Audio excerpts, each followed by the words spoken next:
la radio de los guayaquileños y 99.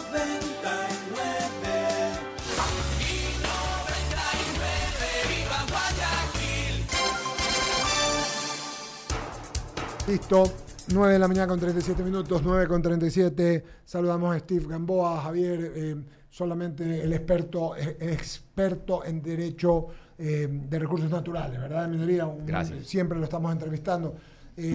Lo vamos a dar a Javier un instante, pero sí un instante que nos expliques un minuto, porque tenemos que ponernos de acuerdo, ponernos al día con un corte comercial y regresamos a la entrevista. Explícanos, Steve, un poquito para que la audiencia entienda lo que vas a hacer, lo que viene para Guayaquil. Javier, habíamos hablado, amigos que nos ven y nos escuchan, que iba a ser un mes sumamente interesante para Guayaquil. Aquaexpo, nos dijeron también que viene la Feria del Banano, y Steve tiene otra, viene el campeonato nacional, del campeonato de la Copa Libertadores, en fin, conciertos como el de ayer y el del domingo de Maluma. Lucía Jaramillo me dice que no se va a ninguna parte, que se queda, y el de Marc Anthony, y Steve Gamboa nos trae una novedad un ratito antes de ir al corte. Y gracias, muy cortito, buenos días y saludos a todos quienes nos ven y nos escuchan. Nosotros traemos para comentarles la Semana de la Energía, que se va a dar en Guayaquil del 11 al 14 de octubre, con eventos gratuitos, con eventos pagados, la mayoría de los gratuitos en sedes universitarias que les vamos a comentar más adelante, y todos relacionados a minería, hidrocarburos, gas, nuevas formas de generar energía, energías renovables, modificaciones en la regulación, eficiencia energética. Es el debut de la ciudad en el concepto global de la energía.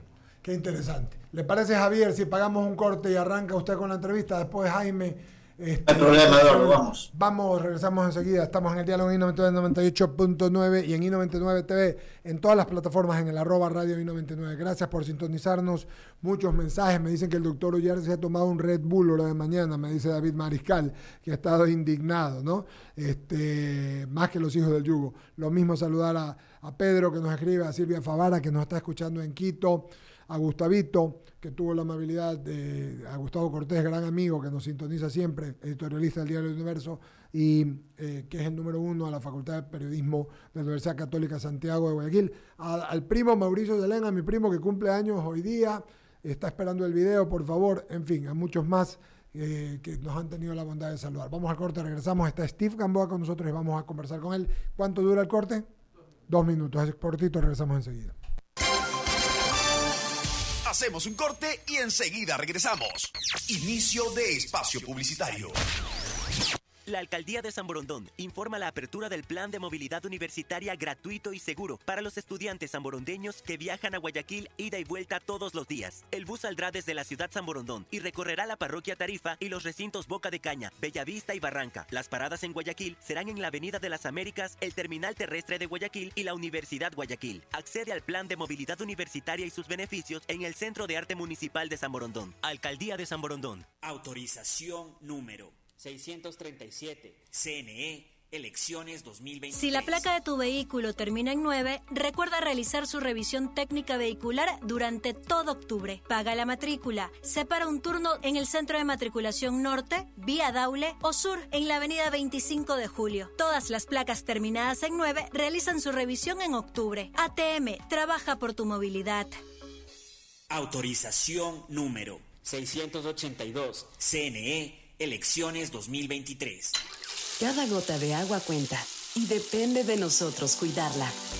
Mantén tu llave cerrada si no la estás usando. Revisa periódicamente las instalaciones de tu casa para evitar fugas. Si cuidas tu agua, cuidas tu bolsillo. Este es un mensaje de EMAPAC a la comunidad. Autorización número 324. CNE, elecciones 2023. Con sus programas, la empresa pública DACE trabaja por el bienestar de la comunidad. Generación Digital apoya a los jóvenes en su vida académica y profesional con una tablet con teclado Bluetooth, protector y ranura para chip. Maestros Ejemplares capacita a los docentes y directivos de la ciudad para que puedan brindar educación de calidad. Las becas de excelencia académica construyen nuevas oportunidades para nuestros estudiantes. El albergue municipal Volver a Soñar brinda esperanza a personas sin hogar que tienen la oportunidad de salir adelante. Estos son algunos de los programas de la empresa pública DACE, que han beneficiado a más de 1 millón de personas que ahora pueden superarse. Alcaldía de Guayaquil. Seguimos con más de I99. ¡Qué buena radio! Fin de espacio publicitario. la radio de los guayaquileños y 99. Muy bien, ya con nosotros esta mañana, como decía Steve Gamboa, nos va a anunciar algunas cosas Javier Segarra. Por favor, Steve nos anunció, siga usted con la entrevista, sigue Jaime y cierro yo, por favor. Gracias, Eduardo. Buenos días, Steve. La verdad que suena bien esto de la Semana de la Energía en Guayaquil.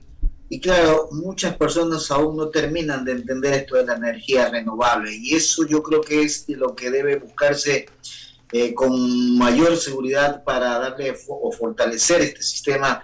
De lo contrario, vamos a seguir en decadencia, por así decirlo. Pero creo que es importante dar a conocer muchas de estas cosas que son siempre favorables para la vida misma del planeta en general, ¿no?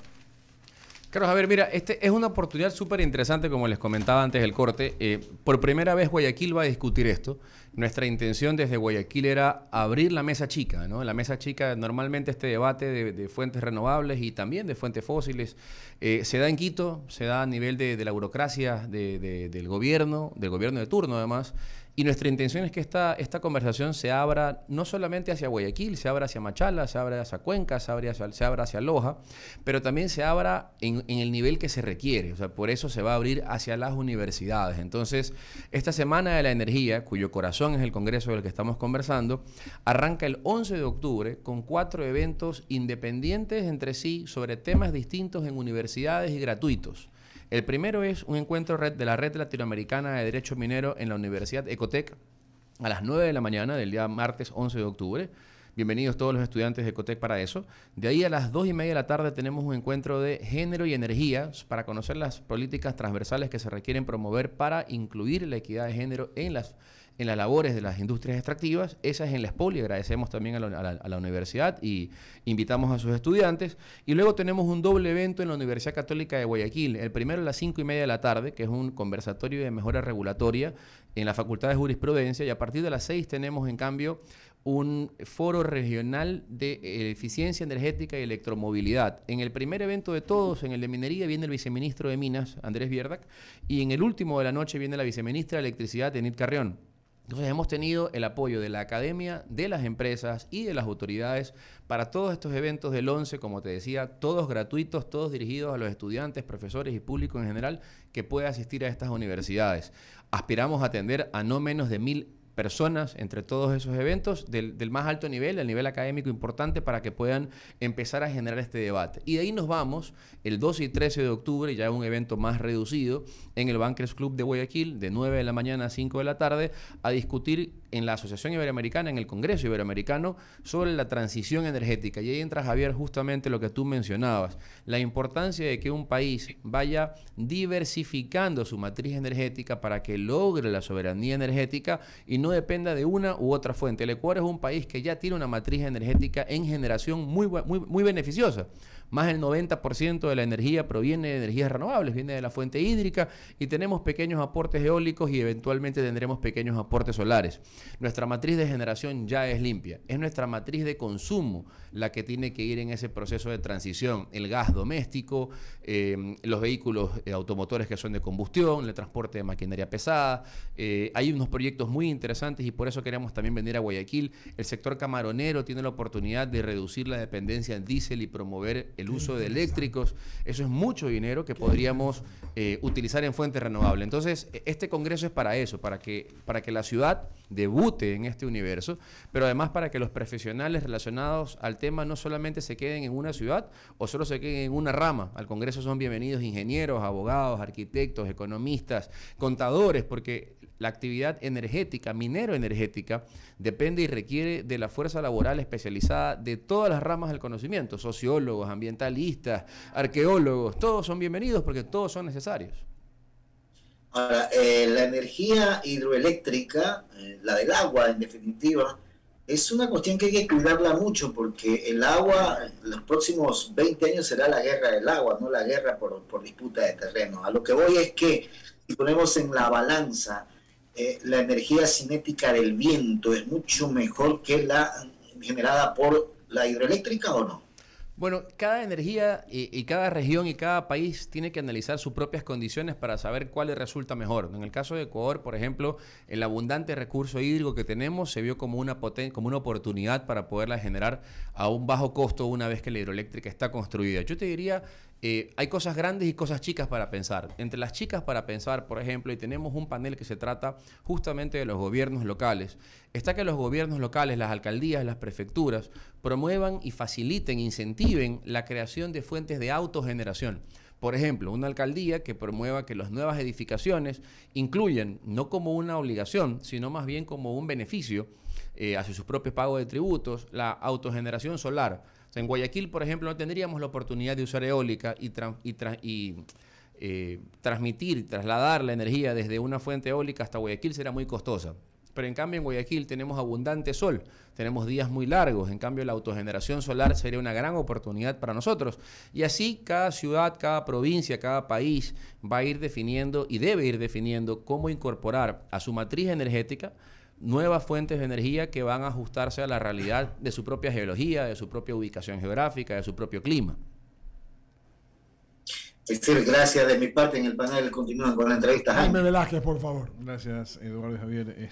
Bueno, la verdad es que es un tema bastante interesante y sobre todo porque la gente no conoce. Aquí en Ecuador la verdad es que se habla mucho de energía, pero los que conocen energía son contados con... Es más, me sobran los dedos de la mano. Entonces, puede ser. ¿Cómo hacer para que la gente comprenda, por un lado, y segundo, pasar de un país de primer... orden en cuanto a la energía, es decir, no sabemos más allá, cómo hacer para que justamente esto, primero se dé a nivel gubernamental, tanto local como nacional, porque eso es un problema, o sea, las políticas gubernamentales dirigidas hacia cambiar, por ejemplo, en la matriz energética, cambiar de uso de combustible fósil a electricidad, hay un sinnúmero de cosas que hay que analizar. Y te digo, en caso del tránsito, por ejemplo, cambiar a vehículos eléctricos es complicado, porque no existen la cantidad de no gasolineras, electrolineras. Es uno. Y dos, lo costoso que implica para el transporte masivo tener un bus eléctrico. Y eso hace que efectivamente tengas un pasaje bastante costoso. Entonces, ¿cómo hacer que toda esta que entiendo hacia dónde va la Cámara como tal, pero cómo hacer para que los gobiernos locales y nacionales, que tienen que entender que esto es un cambio que se viene, que se lo tienen que aplicar? Yo te diría, mira, hay varias cosas interesantes a entender en esto, ¿no? A veces el Ecuador comete el error, y yo digo que es un error, por lo menos esa es mi percepción, de adherirse a cuanto convenio internacional, acuerdo, pacto por el ambiente aparece. Lo hablábamos y no lo leemos en letra chica y no nos damos cuenta que... Como cuando firmas un seguro y no ves la letra chica. Correcto. Nosotros somos un país primario, somos un país que apunta a la transición energética, pero como un proveedor, ¿no? Por ejemplo, lo que tú mencionabas, los carros, los vehículos, el transporte eléctrico. El transporte eléctrico requiere en promedio entre 4 y 8 veces más cobre de lo que necesita un vehículo a combustión, pero además necesita cobalto, necesita litio, necesita otro montón de minerales. Entonces, a veces en Ecuador cometemos el error de querer migrar a un vehículo eléctrico creyendo que eso nos hace más ambientalmente amigables, pero nos cerramos a la oportunidad del desarrollo sostenido de actividades que se necesitan para eso, como la actividad minera, por ejemplo. Entonces, esa dicotomía es la clase de cosas que realmente tenemos que generar en debate. ¿Cómo generamos el debate?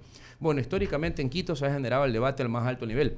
Las autoridades, las empresas han discutido esto. Nosotros queremos bajar el nivel del debate y llevarlo a la masa que va a ser profesional muy pronto. Por eso hacemos estos espacios para las universidades. Porque la universidad es el futuro. El estudiante universitario es el que va a estar discutiendo en 20, 30 años. Ese es el que se va a encontrar realmente con el desafío del cambio climático. Entonces a él hay que generarle conciencia, pero conciencia integral, ¿no? Conciencia integral. A veces, insisto, creemos que, de nuevo, que migrar a un vehículo eléctrico nos hace más ambientalmente amigables, cuando realmente no lo es del todo. Ahora, un tema interesante ahí para que no se nos pase la idea. Y esto es una propuesta que no es materia del Congreso, pero que estoy seguro la vamos a conversar y la vamos a debatir en el futuro, es Ecuador le pone una sobrecarga de impuestos al sector minero. Quien haga actividad minera en Ecuador paga más impuestos que cualquier otra industria, ¿no? Tiene regalías, tiene patentes, etcétera, que ni cualquier otra industria. Sin embargo, cuando tú importas un vehículo eléctrico, que es un vehículo desarrollado a través de un tercero de otro país que sí tiene la industrialización del mineral que tú le exportas, le quitas los impuestos. Entonces, cuando tú compras un vehículo eléctrico, lo compras con menos aranceles, con menos recargas. El Estado beneficia al país y a la empresa que lo produjo e industrializó, pero castigó al país que produjo la materia prima. Entonces, más o menos como en el ejemplo de los choclos y las humitas, ¿no? Si yo castigo al que siembra el choclo, pero le liberaría impuestos al que importa las humitas. Entonces, estas son cosas que se deben discutir en la política pública. El Estado debe entender que a los sectores estratégicos y a los sectores extractivos no los tiene que castigar, porque nosotros no vamos a migrar de ser un país base, un país no industrializado, a ser un país industrializado castigando a las industrias. Eso no va a pasar. Es al revés. Correcto, así es. Así. Mira, tenemos un mensaje de un oyente. Por favor, dale. Oyente, José Luis Furiano nos dice, tomas mucho tiempo con problemas con la autoridad cuando quieres instalar una planta de energía solar. Yo pasé un viacrucis para que me instalen el medidor bidireccional. La ley en algunos aspectos se limita o te limita. Este es un tema al que se le debe dar apoyo y que cualquier persona pueda generar. Comparto completamente con él. Lo decía hace un momento, para mí la autogeneración o la generación debe pasar a la iniciativa privada y debe permitirse al privado lograrlo. Entonces, por ejemplo, en el caso de quien nos escribe un panel solar propio, yo tengo paneles solares en mi casa, por ejemplo, ¿no? Y para ciertas actividades dentro de la vivienda.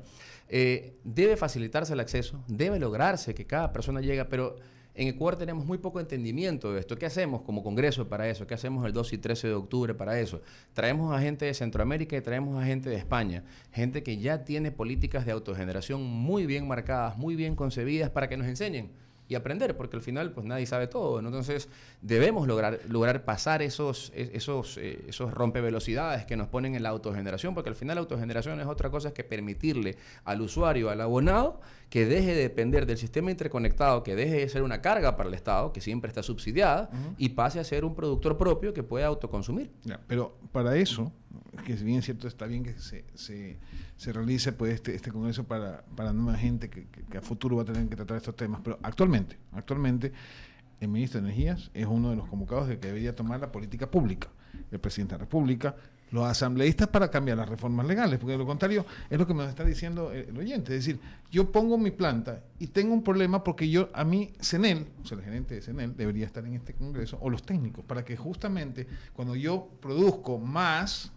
a nivel de solar y entrego al sistema eléctrico energía, se me reduzca mi planilla. Pues ese más o menos es el tema. Yo te diría algo, es que hay que entender, a veces nosotros creemos que la autogeneración va también junto a la producción. Entonces, por ejemplo, si yo monto una planta solar para atender mis necesidades muy lejanas a la ciudad, bienvenido, porque no voy a necesitar el sistema interconectado, pero que eso también significa que el sistema interconectado o el Estado llegue hasta ti para conseguir cantidad de energía que puede ser muy pequeña, puede ser no constante, puede ser en horarios que no me interesan o que no necesito, también genera un costo para el Estado. Hay que entender que la tarifa eléctrica tiene muchos componentes de necesidad, de horarios, de consumo. Entonces no es tan sencillo, no es que yo monto mi planta de autogeneración, pongo mi celda solar y entonces el Estado debe asumir todos los costos para tomar también la energía que me sobre cuando me sobre. Puede ser que el Estado no la necesite.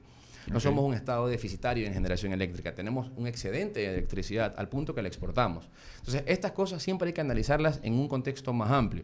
Yo por eso les decía, el primer paso es que entendamos, en el caso de la autogeneración, que hay que promoverla y facilitarla. No siempre va a significar que el Estado la necesite, pero siempre va a ser una herramienta para que aquel que la va a autogenerar y autoconsumir deje de depender del sistema interconectado. Clarísimo, mi querido Eduardo. Señor Segarra, se tomó como 15 minutos en la entrevista y me deja a mí 5, como siempre, don Jaime. ¿Qué manera? No, pero estaba interesante. Y cuando está solo, pide auxilio. Sí, pide auxilio. Qué barbaridad, oiga, qué barbaridad. Está como el doctor Ollarte, que habla y habla y habla y habla. Qué barbaridad, ¿no? Nos perdimos por el doctor Ollarte. Yo hubiera estado feliz discutiendo esas preguntas ambientales con el doctor Ollarte. Hubiéramos incendiado el lugar, quizás así. Señor Mendoza, concrete. Bueno, mire. Pregunte. Mire ese monstruo todavía. Viene aquí. Steve, celebro. Hemos hablado muchas veces. Yo estoy tratando en Guayaquil de darle a la gente la claridad del tema de la minería ilegal. Lo hemos hablado, tenemos todas las meses 2 entrevistados. Esta vez estuvo Héctor Troya, ha estado usted constantemente. Hemos tenido gente de la sierra, no me recuerdo a esta chica que es presidenta de un organismo muy interesante que estuvo con nosotros, Jaime, y con Javier Orozco. Muy bien, pero siempre tenemos, porque la gente no tiene idea el daño que hace la minería ilegal y lo que significa. Lo ve, como decía el viernes en el programa que hicimos, el Diálogo de la Tarde, con lejanía. Pero hoy se trata de algo positivo. Me parece que no vamos a hablar de lo malo, sino de este simposio, ¿verdad? Durante 4 días, normalmente son 2. O sea, el congreso dura 2 días. El congreso dura 2 días en el Bankers. Pueden adquirir las últimas entradas que quedan, que yo no sé si quedan todavía en energiamm.com.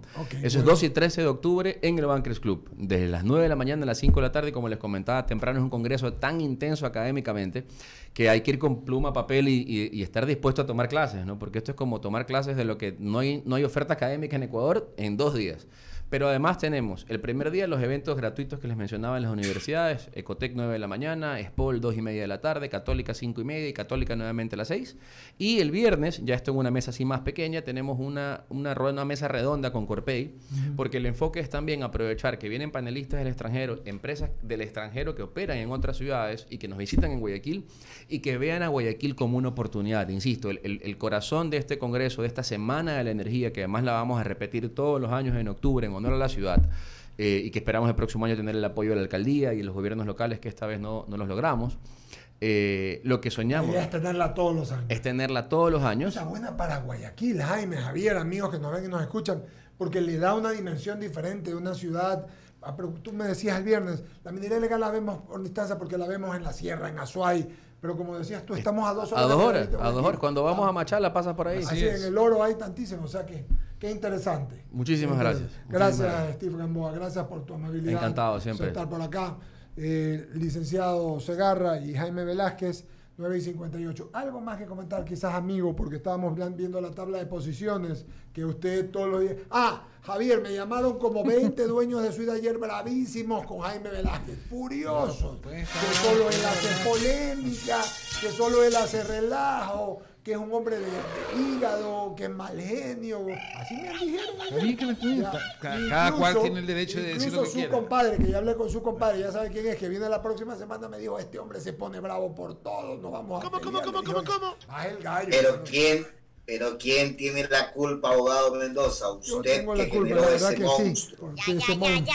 Oiga, brevemente, monstruo. Dígame, rápidamente, solamente porque es importante. Hay partidos el fin de semana, pese a que el 10 de octubre es feriado, el lunes 10 es feriado, nosotros trabajamos. Nosotros también, en el Congreso, armando el Congreso. Así que cualquier cosa, si quiere enviarnos a alguien un Zoom, vamos a estar de 8 a 10 aquí. No de 6 gracias. a 8 para que descansen los chicos, pero de 8 a 10. A ver, don Jaime. Le escucho. ¿Alguien puede alcanzar el AUCAS sinceramente, según su criterio? O sea, ¿tiene chance real? Me refiero es a la Universidad Católica y a matemáticamente sí. Los dos.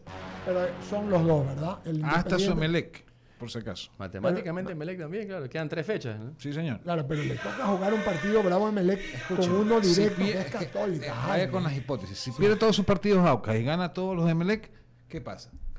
Ya, pero también tienes a la Católica. Queda primero Emelec. Pero el Independiente juega. No importa. Lo que estoy diciendo digamos que pierdan todos los partidos, tanto el AUCAS como el Independiente, ya para que sea más claro. Como Católica también, tiene que perder todos. Es que la Católica sí juega con Emelec. Okay. Ese es el partido para mí. Entonces, digamos que Emelec gane sus 3 partidos que vienen. Son 9 puntos más. Sí, 9. Más 21. Y Barcelona juega con Aucas, ¿eh? Barcelona juega con el Aucas y la Católica le tienen de los partidos que estaba leyendo interesantes. Le toca jugar. Matemáticamente Melec puede llegar a la final. Oiga, al técnico universitario le toca un partido con la liga que ya, para mí la liga, aunque matemáticamente podría, porque está allí, ¿no? Porque tiene 20 puntos como Barcelona, pero no lo veo realmente bien. Pero sin embargo, leí por acá que el técnico universitario tiene un partido con la Universidad Católica. Entonces, la Universidad Católica sí tiene chance, ¿no? Emelec juega en el 7 de octubre de Quevedo. 3 partidos igual que Emelec. Sí, pero juegan. Vamos a ver los próximos resultados. En todo caso, nada más, queridos amigos, gracias a Steve Gamboa. Hombre de poca fe. Ayer, a propósito, le dejó saludos la licenciada Delgadillo. Está en el programa de la tarde conmigo, martes y jueves. Está acá, así que le dejó saludos. Y pues nos vemos pronto, mi querido. Y muy temprano en la mañana estuvo un personaje ahí, ¿no? Estuvo apoyando porque el señor Quintana no va a estar hoy ni mañana. Entonces estuvo este caballero que el máster. Sí, que es máster, que es mayor que todos nosotros, unos 10 años, pero dice que no. Un abrazo grande a todos. Nos topamos a las 2:30. Saludos. Chao.